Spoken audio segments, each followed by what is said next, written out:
ये देखो बॉस, ये है वो मरा हुआ आदमी। क्या? ये कैसे हो सकता है? डॉक्टर साहब, ये क्या मजाक है? भाई साहब, मैं मजाक नहीं कर रहा हूँ, यही है उस आदमी का चेहरा, ऐसा ही दिखता है वो। मैं जानता था, मुझे बिल्कुल पता था ये कुछ ऐसा करेंगे जिससे सारा केस उलट जाए। क्या बात कर रहे हो यार तुम? मैं ऐसा क्यों करूंगा? क्या हो गया तुम्हें? अभिजीत, ये क्या कह रहे हो तुम?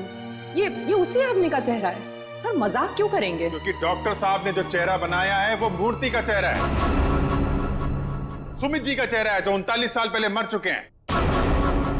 इस चेहरे में सिर्फ मूंछ लगाना बाकी। क्या बात कर रहे हो? ये आप बताइए, आपने बनाया है चेहरा? तो मैंने तो वही बनाया है जो मुझे खोपड़ी ने बताया, मैंने तो मूर्ति देखी भी नहीं है यार। तो आप देख लीजिए, ये मूर्ति है।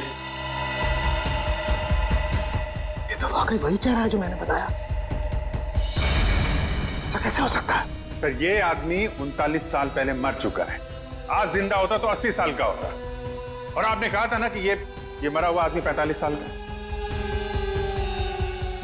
कैसे पॉसिबल है? आई एम सॉरी बॉस, मुझे छुट्टी चाहिए। वो आप देखो सर,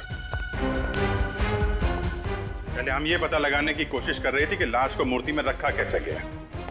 अब हमें ये पता लगाना है कि सुमित जी की लाश सुमित जी की मूर्ति में आई कैसे और क्यों। सर, कुछ पता चला उस लाश के बारे में? देखिए, उसी के बारे में हम लोग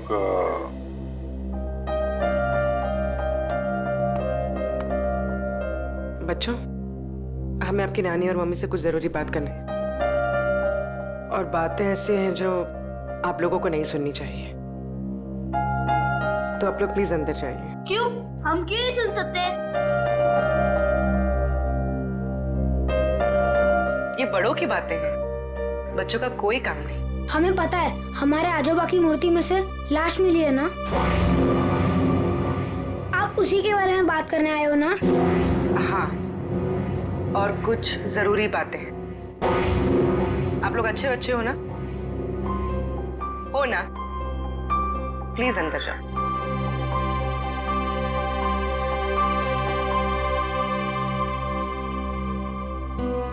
सर बताइए ना, क्या पता चला आप लोगों को? एक्चुअली इस केस की जांच को लेकर हम थोड़ी उलझन में हैं और हमें लगता है कि आप सुलझा सकती हैं इस उलझन को। कैसी उलझन? और मैं कैसे सुलझा सकती हूँ? दरअसल ये सब हमारे परिवार वाले जैसे ही हैं। जब से शादी करके आई हूँ इसी कॉलोनी में रह रही हूँ। ये लोग सब कुछ जानते हैं। आपको जो कुछ भी कहना है इनके सामने कह सकते हैं। ठीक है, आपके पति सुमित जी को गुजरे हुए करीब 39 साल हो गए, है ना? लेकिन सुमित जी की मूर्ति में से हमें जो लाश मिली है वो सुमित जी की है।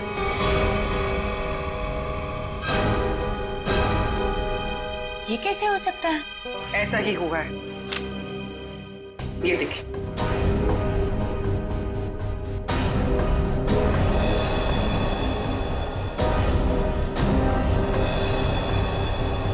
इतने यकीन के साथ आप ये कैसे कह सकते हैं?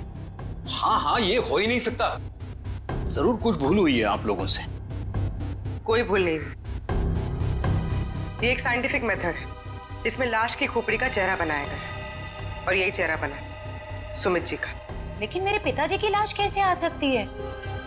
ये मुमकिन नहीं है। वही तो, लाश की उम्र करीब 45 साल की है। आपके पिताजी जिंदा होते तो 80 साल के ऊपर के होते हैं। अब बात यह है कि 80 साल का आदमी 45 साल का कैसे हो गया? ये मैं कैसे जान सकती हूँ? अब आपको नहीं पता तो हमें कैसे पता होगा? चेहरा तो बिल्कुल आपके पति का ही है। सर, उनकी मौत के बाद उनका अंतिम संस्कार मैंने ही किया था। अगर किसी ने लाश बदल दी हो या कहीं किसी तरह वो जिंदा भी होते तो वे 80 साल का इंसान 45 साल का हो ही नहीं सकता। वही तो, यही बात हमें परेशान कर रही है। अच्छा, आपके परिवार में कोई ऐसा आदमी था जो बिल्कुल सुमित जी से मिलता जुलता हो? नहीं, जब से मैं उन्हें जानती हूँ या जब से मेरी शादी हुई है, मैंने तो ऐसा किसी को नहीं देखा जो उनकी तरह दिख रहा हो। चूंकि उस मरे हुए आदमी का चेहरा हूबहू आपके पति से मिलता जुलता है और उन दोनों में कोई संबंध है या नहीं, ये जानने के लिए मालती जी हमें आपकी थोड़ी मदद चाहिए। कैसी मदद? अगर आपको बुरा ना लगे तो हमें आपका डीएनए उस मरे हुए आदमी से मिला के देखना होगा। यही एक तरीका है सच्चाई को जानने का।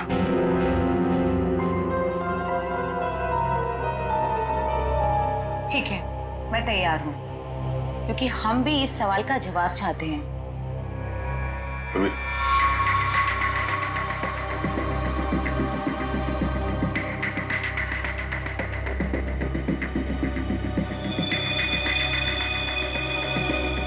Thank you. हम फिर मिलेंगे और तब जवाब के साथ मिलेंगे। हाँ तारिका जी, डीएनए रिपोर्ट आ गई? पार्शियल मैच है। क्या पार्शियल मैच है? देखा, इसका मतलब सालू के गलत नहीं था बॉस। ये आदमी सुमित के परिवार का ही, बाप का डीएनए बेटी में भी है और इस मरे हुए आदमी में भी। निश्चित रूप से ये आदमी सुमित के परिवार का ही कोई है। अगर ये सुमित का रिश्तेदार है तो किसी ने इसे पहचाना कैसे नहीं? कोई तो होगा जो इसे पहचानता। ये बड़ी चौंकाने वाली बात है। आपने जो इसका चेहरा बनाया था उसकी फोटो हमने अखबार में भी भेजी, लेकिन ऐसा कोई भी आदमी सामने नहीं आया जो इसे पहचानता हो। अगर ये इसी शहर में था तो किसी ने तो इसे देखा होगा। कोई तो होगा इसके पहचान वाला। तारिका जी, आप तो जीनियस हैं। ऐसे क्या कह दिया मैंने? केस सॉल्व कर दिया। हो सकता है ये आदमी इस देश का हो ही ना। हो सकता है कि मरने से कुछ समय पहले इस देश में आया। ओह, इसीलिए किसी ने इसे पहचाना नहीं। हाँ, पिछले 2-3 महीने की इमिग्रेशन रिपोर्ट्स चेक करनी होंगी हमें।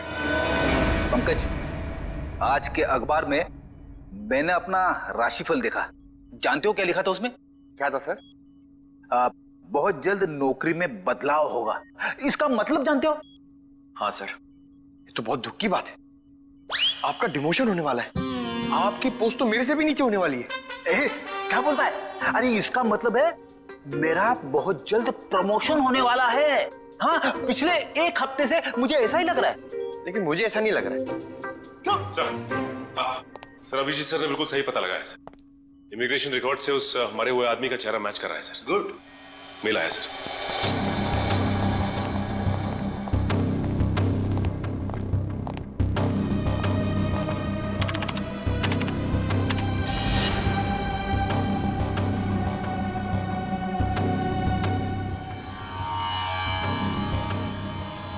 सचिन, ये तो बिल्कुल सुमित जैसे ही दिखता है।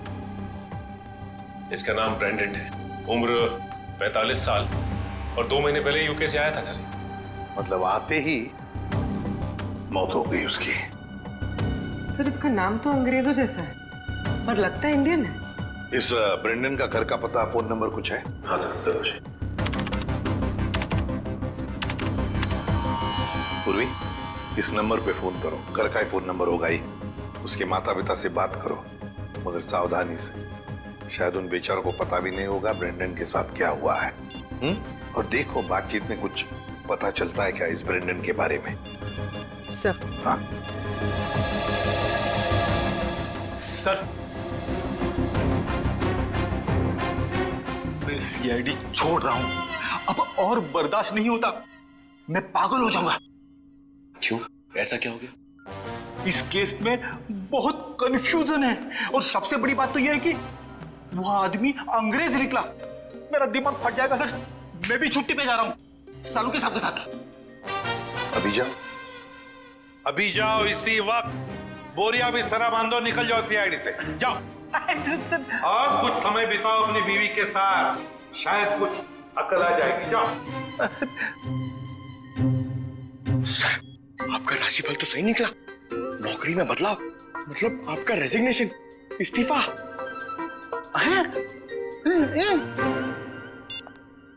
सर। हाँ पूर्वी, बात हो गई? हाँ सर, एक और चौंकाने वाली बात पता चली। क्या? सर, ये ब्रेंडन सुमित का बेटा था। ब्रेंडन सुमित का बेटा है? वो कैसे? उसकी पहली शादी से। सुमित ने बियाट्रिस नाम की एक अंग्रेज औरत से 1970 में शादी की थी। बेटे को जन्म देते हुए वो औरत मर गई। बीवी की मौत के बाद उसका दिल टूट गया और वो अपने इस बेटे को लेकर इंडिया वापस आना चाहता था, लेकिन उसकी बीवी के घर वालों ने बच्चे को आने नहीं दी, इसलिए बच्चे को नाना नानी के पास छोड़कर वो इंडिया आ गया। और इंडिया में आने के बाद उसने अर्चना से शादी की और अपनी पिछली जिंदगी मिटा दी, किसी को कुछ भी नहीं बताया। और इसीलिए सुमित के इस बेटे ब्रेंडन के बारे में यहाँ पे किसी को भी कुछ पता नहीं था। Yes sir. हाँ, लेकिन ये ब्रेंडन इंडिया आया क्यों आया ये? सर, अपने नाना नानी की मौत के बाद उसे अपने पिता के बारे में पता चला, तो अपने पिता के परिवार वालों के बारे में जानने के लिए वो इंडिया आया था। कोई आदमी अपने परिवार के बारे में जानने के लिए इंडिया आता है और यहाँ पर उसका खून हो जाता है। नहीं, ये कोई और ही चक्कर है। सर, अब इस ब्रेंडन के खूनी तक हम कैसे पहुंचेंगे? शुरू से शुरू करके। सॉरी सर, आपका मतलब क्या था? एयरपोर्ट से पंकज, एयरपोर्ट से। जैसे ब्रेंडन एयरपोर्ट पर उतरा, पता लगाएंगे वो कहां गया, कैसे गया, किससे मिला।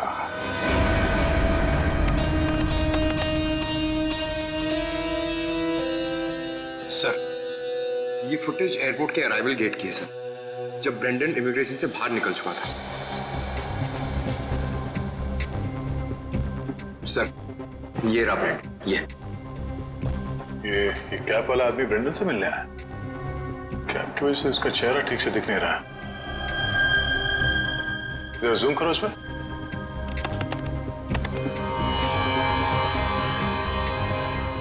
ऐसा लगता है कि जानबूझकर ये आदमी अपना चेहरा छुपा रहा है। ये चाहता नहीं है कि उसका चेहरा कैमरे पे कैप्चर हो। आगे बढ़ो। सर, ये दोनों तो पार्किंग की तरफ गए। इसका मतलब इस कैप वाले आदमी की गाड़ी पार्किंग में है।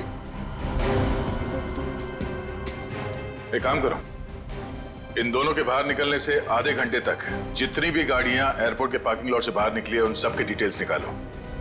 पता चल जाएगा इस कैप वाले की कौन सी गाड़ी है। सर, वो आदमी ब्रेंडन को जब एयरपोर्ट की पार्किंग में लेके गया, उसके आधे घंटे बाद तक ये सारी गाड़ियां बाहर जाती रही सर। बस वे ठीक है, एक को फोन करो और पता लगाओ किस पैसेंजर को इन्होंने एयरपोर्ट से पिकअप किया और कहां जाके छोड़ा। हेलो जी, मैं सीआईडी से इंस्पेक्टर सचिन बोल रहा हूँ। अच्छा, ये बताइए कि 15 फरवरी को आपकी कार इंटरनेशनल एयरपोर्ट पे गई थी किसी को छोड़ने के लिए? आप क्या करने गए थे? किसी को छोड़ने गए थे? मिसेस आंचल कुमार। ओके पूर्वी। ओके।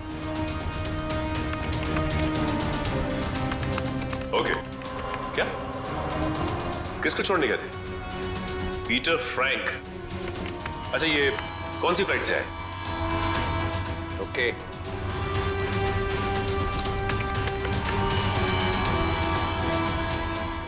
मिस्टर डिसिल्वा,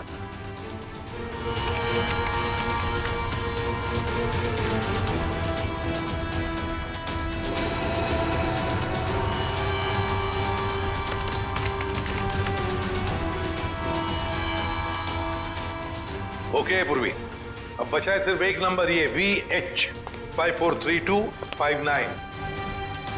और सर, ये नंबर किसी मिस्टर अनिल के नाम पे, जो कि लोनावाला के बंगलो पे रजिस्टर्ड है सर। लेकिन ये आदमी फोन नहीं उठा रहा है सर। फोन नहीं उठा रहा है? लगता है ये अनिल ही पिकअप करने आया था ब्रेंडन को एयरपोर्ट पर। सर, कहीं इस अनिल ने ही तो ब्रेंडन का खून नहीं किया? हो सकता है पूर्वी। एक बात तो पक्की है, इस अनिल का जरूर कोई ना कोई संबंध है ब्रेंडन के खून के साथ। सरकार के रजिस्ट्रेशन के हिसाब से अनिल जी का घर यही है। काफी पैसे वाला लगता है ये अनिल जी। इतना बड़ा बंगला, वो कार। लेकिन इस अनिल जी को ब्रेंडन से क्या काम पड़ गया? सर मुझे तो लगता है कि इस ब्रेंडन को इंडिया में कोई जानता ही नहीं होगा। तो ब्रेंडन को इंडिया में कोई जानता नहीं था तो ये अनिल एयरपोर्ट क्यों गया था उन्हें लेने? उसके बाद ये ब्रेंडन गायब कहाँ हो गया? कोई दरवाजा खोल क्यों नहीं रहा? जी कौन है आप लोग और क्या चाहिए? आपके मालिक अनिल जी से मिलना है। कहाँ है वो? वो नहीं है। आप क्यों पूछ रहे साहब? देखिए बेमतलब परेशान मत करिए, नहीं तो अभी पुलिस को फोन कर देंगे। हम लोग सीआईडी से हैं। सीआईडी? सीआईडी कहाँ से आ गई?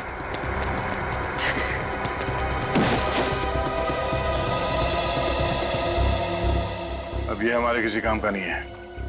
लगता है अनिल जी उसी तरफ है जिस तरफ ये भाग रहा है। चलो देखते हैं। हट, हट।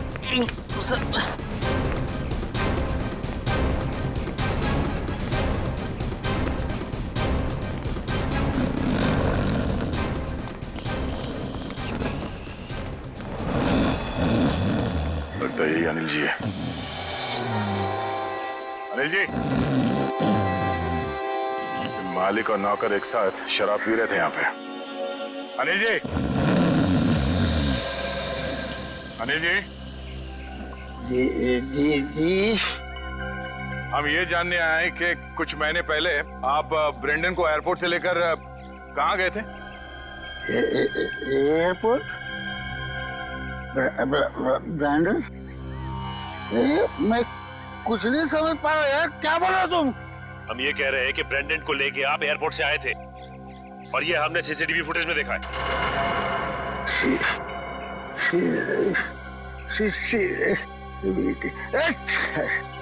अनिल जी, आपकी कार कौन सी है?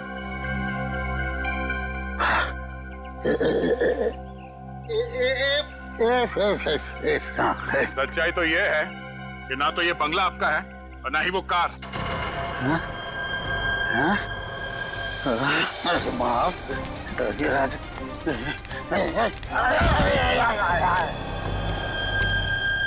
अब सच बताओ। सर मैं कुछ नहीं जानता सर मैं तो एक मामूली सा वॉचमैन हूँ सर, वॉचमैन। ये मेरा मालिक है ना, मालिक, उसने अपना बंगला और कार मेरे नाम पर कर दिया सर। ये मेरा कुछ भी नहीं है सर। तो फिर किसका है? सर मैं कैसे बोलूं सर, मेरी जान चली जाएगी सर। देखो तुम चिंता मत करो, कुछ नहीं होगा तुम्हें। सिर्फ ये बताओ किसने कहा था तुम्हें ये सब करने के लिए? क्या बात है, आप लोगों ने हमें यहाँ क्यों बुलाया? कुछ पता चला क्या? हाँ, एक चौंकाने वाली कहानी। ये कहानी हम आप लोगों को भी सुनाते हैं।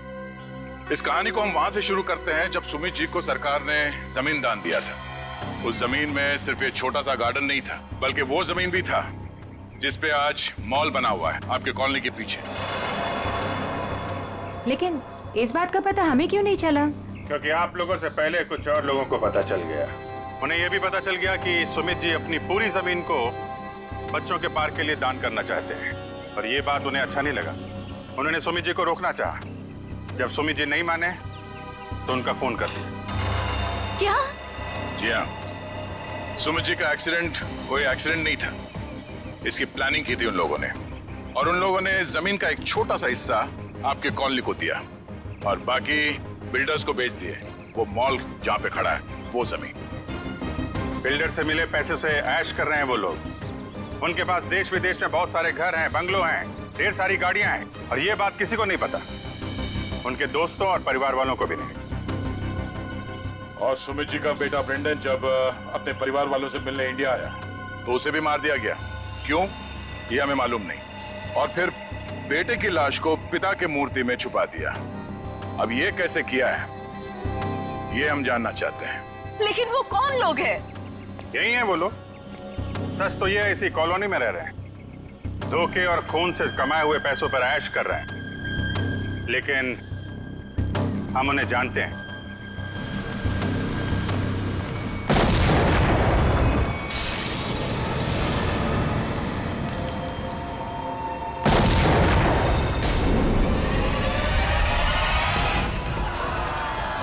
अजय, अजय को भेजिए जल्दी।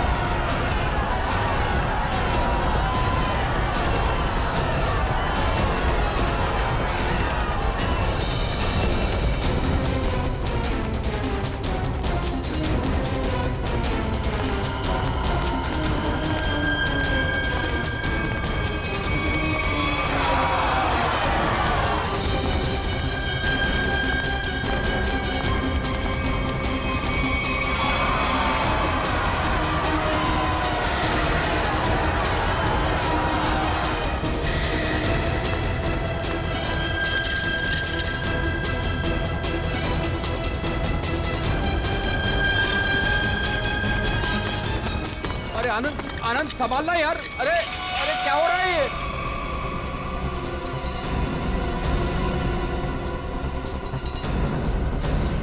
कहाँ भाग रहे हो? अरे सर उतारिए हम लोगों को। सर मर जाएंगे हम। सर नीचे उतारिए प्लीज। सर हमने तो तुम दोनों का नाम भी नहीं लिया था।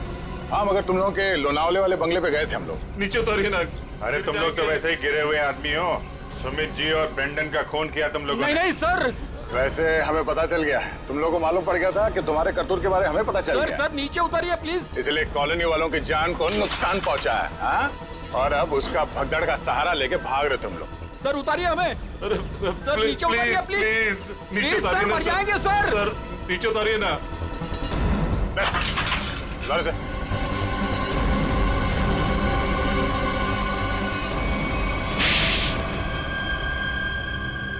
लेकिन वो तो आपके दोस्त थे, फिर आपने उनको क्यों मार दिया? क्योंकि इनके लिए पैसा दोस्ती से ज्यादा मायने रखता है। लेकिन ब्रेंडन को क्यों मारा?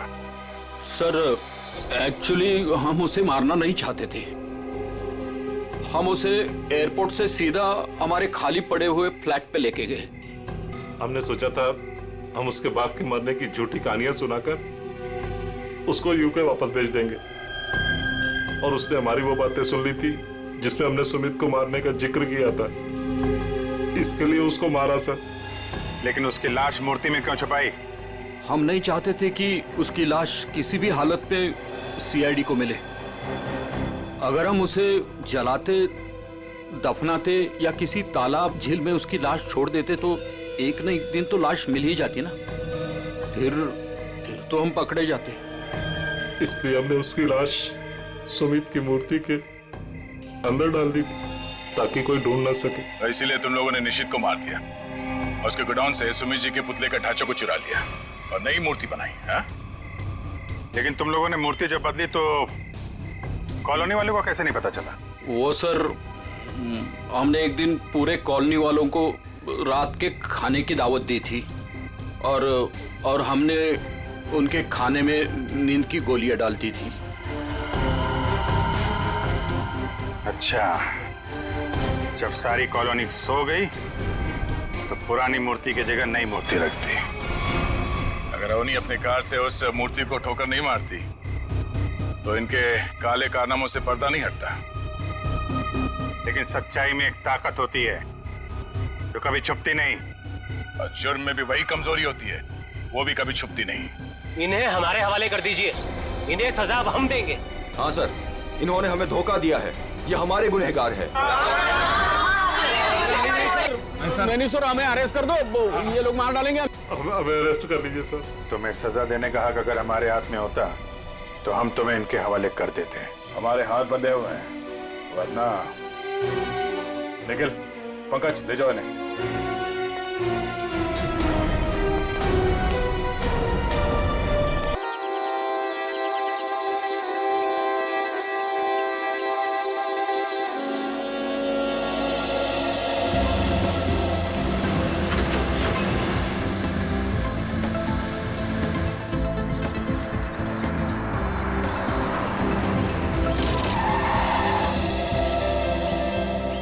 अवनी एक काम करो, गाड़ी को रिवर्स गियर में लगाओ। हाँ, लेकिन मुझे डर लग रहा है।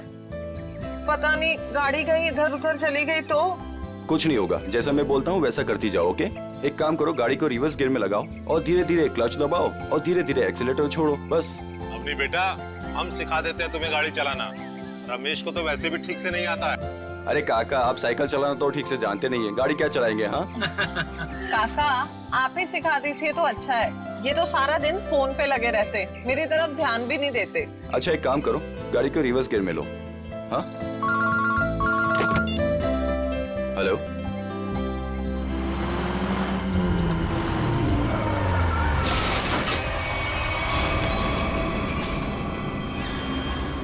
अवनी ये तुमने क्या कर दिया? हाँ, बदबू कहां से आ रही है?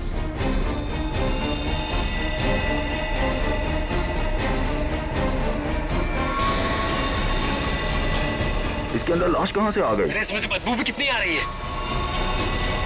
हे भगवान, इन्होंने तो लाश देख ली।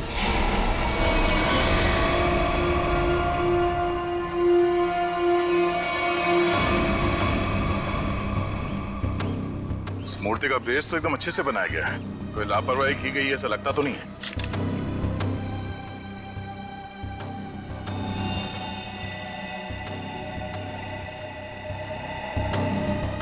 मगर इस मूर्ति में इसको रखा क्यों होगा? और वो भी ऐसे चहल पहल वाली कॉलोनी के बीच में रखी गई मूर्ति, वो भी ऐसे कॉलोनी के बीचों बीच जहाँ पे इतनी चहल पहल है।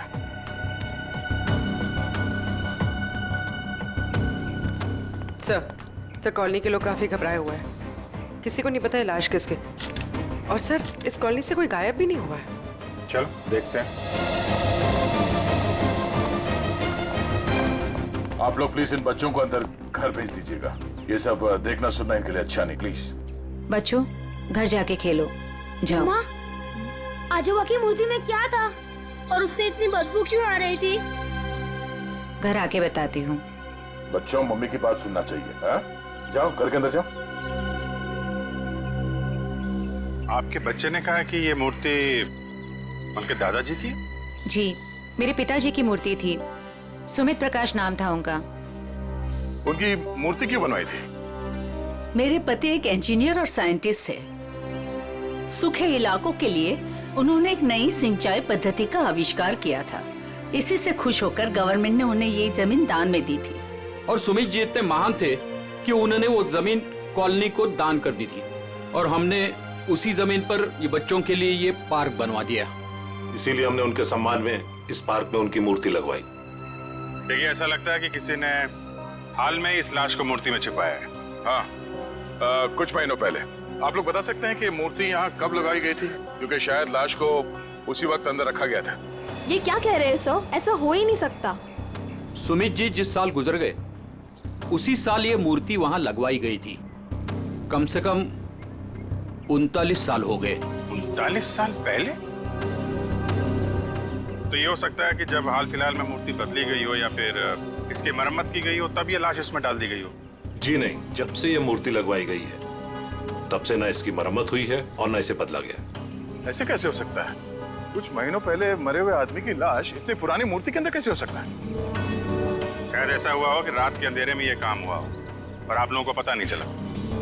पूर्वी, जरा वॉचमैन से पता कर। सर इस कॉलोनी में करीब 200 फैमिलीज रहती है। अगर किसी ने रात को पुतला बदला होता, किसी ने तो देखा होता, लेकिन यहाँ तो किसी ने कुछ देखा ही नहीं। सर यहाँ पर 2 वॉचमैन है, एक दिन में ड्यूटी करता है और एक रात में, और दोनों का ही कहना है कि किसी ने भी मरम्मत का काम होते हुए नहीं देखा। कमाल है, अगर कोई काम हुआ नहीं है तो फिर ये लाश मूर्ति के अंदर आई कैसे?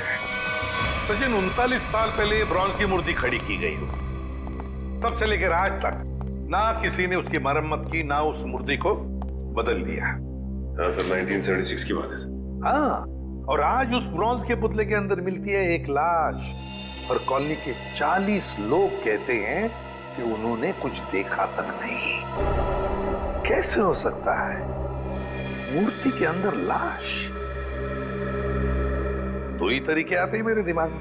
एक, या तो पुरानी मूर्ति के अंदर लाश रखी, या फिर नई मूर्ति बनाकर उसके अंदर लाश डालकर उस नई मूर्ति को पुरानी मूर्ति की जगह रखी गई और पुरानी मूर्ति गायब कर दी गई होगी। सर लेकिन ब्रॉन्ज की नई मूर्ति बनाने के लिए तो कई दौर से गुजरना पड़ा होगा। पहले तो उसने प्लास्टर ऑफ पेरिस का ढांचा तैयार किया होगा, फिर उस ढांचे से उसने नया सांचा तैयार किया होगा, और फिर कम से कम 1200 डिग्री सेल्सियस पे उसने उस ब्रॉन्ज को पिघलाकर उसमें डाला होगा, और फिर उसके टुकड़े किए होंगे। टुकड़ों को फिर वेल्डिंग करके जोड़ा गया होगा, फिर मूर्ति तैयार होगी तो उसे खड़ा कर दिया गया होगा। ये कुछ चुटकी भर में थोड़ी होता है, बहुत टाइम लगा होगा, बहुत टाइम लगा होगा। और सर लाश को मूर्ति में रखा गया होगा, मूर्ति को कॉलोनी में लाया गया होगा, और फिर पुरानी मूर्ति की जगह रखा गया होगा। पूर्वी, इतनी बड़ी मूर्ति कोई गोदी में उठाकर तो नहीं ला सकता। उसे लाने के लिए ट्रक या फिर कोई बड़ी गाड़ी लाई होगी। उसके साथ साथ उसे खड़े करने के लिए क्रेन लाया गया होगा। इतना सब अगर हुआ है, फिर भी कॉलोनी के लोग कहते हैं कि उन्हें कुछ मालूम नहीं, ऐसा कुछ हुआ ही नहीं। सर फिर तो पहला वाला तरीका इस्तेमाल किया गया होगा सर। बॉडी को कॉलोनी में लाया गया होगा और फिर मूर्ति में रख दिया गया होगा। पंकज, मूर्ति को लेटाया गया होगा, उसके बाद उसके अंदर लाश को रखा गया होगा और फिर उसे खड़ा भी किया होगा। कैसे हो सकता है, कैसे हो सकता है ये? सर, इतना अजीब तरीका लाश को ठिकाने लगाने का, खूनी को ये सब करने की जरूरत क्या थी? वही तो, इतनी तकलीफ क्यों? लाश को ब्रॉन्ज की मूर्ति के अंदर ही क्यों? कोई ना कोई वजह तो जरूर होगी, पर है कौन ये? है कौन ये? लाश है किसकी? कैसे मरा ये? मरा या मारा गया? इस आदमी की उम्र 45 साल है और इसकी मौत इसके सर पे लगी चोट की वजह। अरे sir sir sir sir, Hindi में बोलेंगे तो मुझे भी समझ में आएगा। क्या बोल रहे हैं? इस आदमी की उम्र 45 साल है और इसकी मौत इसके सर पर लगी चोट की वजह से हुई है। ये हुई ना? Thank you. और कुछ और बता सकते हैं? कोई जादू है? चुटकी बजाऊंगा हो जाएगा? अरे कोई जादू है जो चुटकी बजाऊंगा सब कुछ हो जाएगा? मन तो करता है चुटकी बजा दूं और ये आदमी गायब हो जाए। क्या बोले तुम? मतलब मैं कह रहा था साड़ू साहब, आप चुटकी बजा दे तो केस सॉल्व हो जाएगा। कितना किया है, ये तो कुछ भी नहीं है। हाँ, लेकिन अभी मेरा चुटकी बजाने का मूड नहीं। ठीक है, तो मैं उधर बजा लेता हूँ चुटकी। किधर चले जाते हो? हाँ देखिए आप, तारिका जी।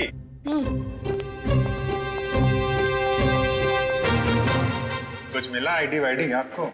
ना आईडी ना वॉलेट, कुछ नहीं। और ये कपड़ों की हालत देखो। भाई साहब, बज गई चुटकी। लेकिन मैं आपको एक चीज बता सकती हूँ। अरे वाह, अब बजी चुटकी। मुझे मालूम था तारिका जी, आप मुझे कभी निराश नहीं करेंगे। बताइए। मैं आपको ये बता सकती हूँ कि ये लाश कितने समय तक उस मूर्ति में थी। अच्छा, कितने समय से? ये लाश ब्रॉन्ज की मूर्ति में बंद थी, वातावरण के प्रभाव में आए बिना। कुछ टेस्ट के बाद ये पता चला है कि 2 महीने से ये लाश उस मूर्ति में बंद थी। ओह, मतलब इस आदमी का खून 2 महीने पहले हुआ है? लगता तो ऐसा ही है। लेकिन सर, किसी ने इस लाश को देखा किसी ने उस मूर्ति में रखते हुए?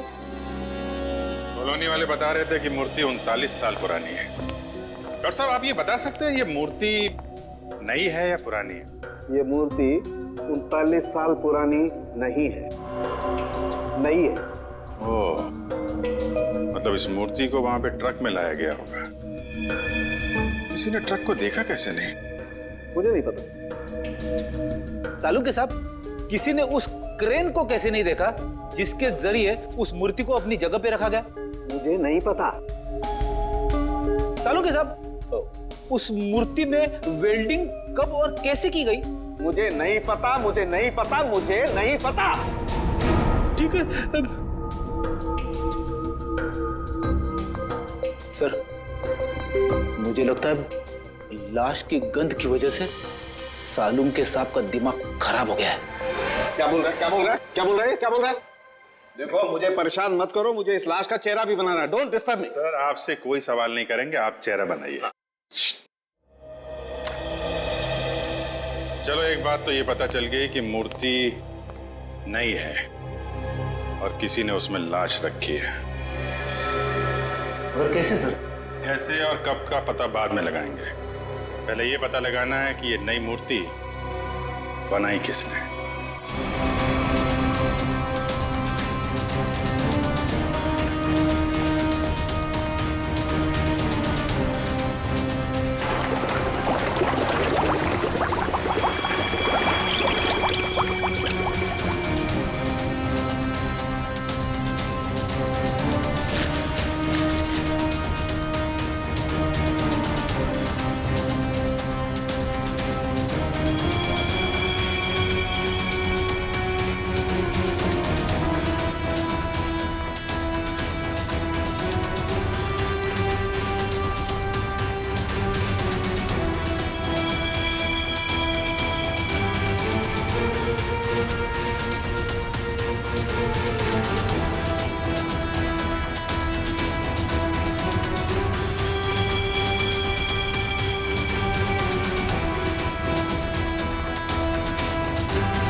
दुकान में तो कोई नहीं दिख रहा। वाह, एक खूबसूरत लड़की मेरे दुकान पे। सीआईडी से हूँ मैं। तो क्या हुआ? लगता है तुम्हारा दिमाग ठिकाने पे नहीं है मिस्टर कुमार। क्या? कुमार? मैं किसी कुमार सुमार को नहीं जानता और न मैं कुमार सुमार हूँ। तुम निशित कुमार नहीं हो जिसकी ये दुकान है? ओ, इस दुकान के पहले वाले मालिक निशित कुमार, उनकी बात कर रही है ना? पहले वाला मालिक? हाँ, निशित कुमार का 2 महीने पहले खून हो गया।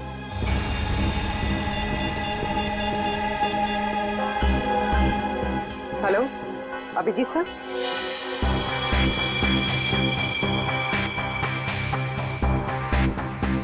तारिका, बन गया ना चेहरा? तो इन्होंने ये दुकान निशित कुमार से खरीदी और 2 महीने पहले उनका खून हो गया। 2 महीने पहले की वो लाश थी ना जो उस मूर्ति में से मिली? हाँ सर, लाश। हाँ, लाश। आप ये बताइए कि निशित कुमार के बारे में और क्या जानते हैं आप? सर मुझे ज्यादा पता नहीं है। उनकी माली हालत भी ठीक नहीं थी और कई सालों से उनके पास कुछ काम भी नहीं था।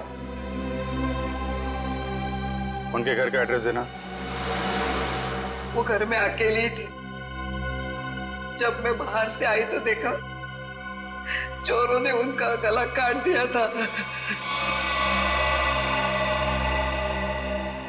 शायद मैं यहाँ होती तो उनको बचा सकती थी सर। हम आपकी तकलीफ समझ सकते हैं अर्चना जी, पर क्या आप बता सकती हैं कि क्या क्या चोरी हुआ था? कुछ नहीं,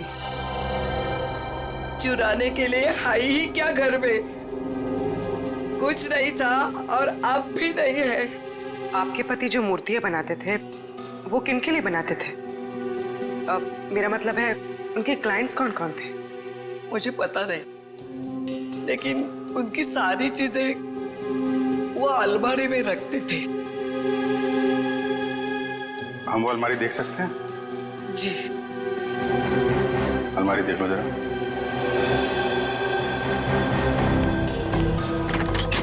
अर्चना जी, ऐसा भी हो सकता है कि ये चोरी का मामला ना हो।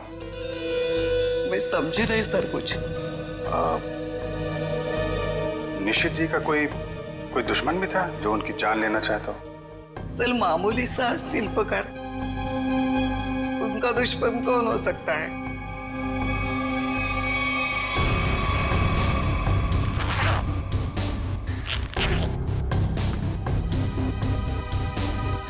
सर। हाँ बेट।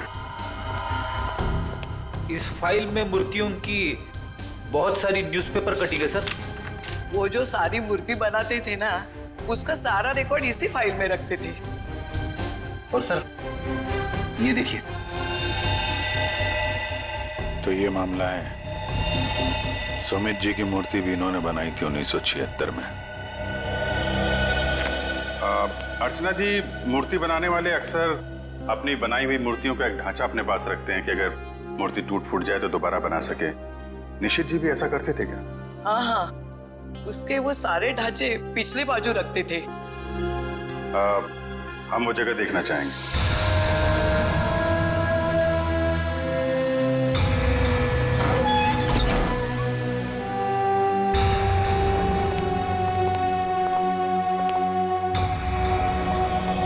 सर आप सब देख रहे हैं ना, ये उनकी पूरी जिंदगी की कारीगरी है। उन्होंने जितनी भी मूर्तियां बनाई थी उन सबका एक एक ढांचा यहाँ है।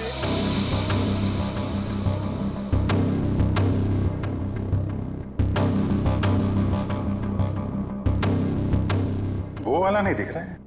कौन सा वाला? वो सुमित जी की जो मूर्ति का ढांचा है। वो उस तरफ होना चाहिए।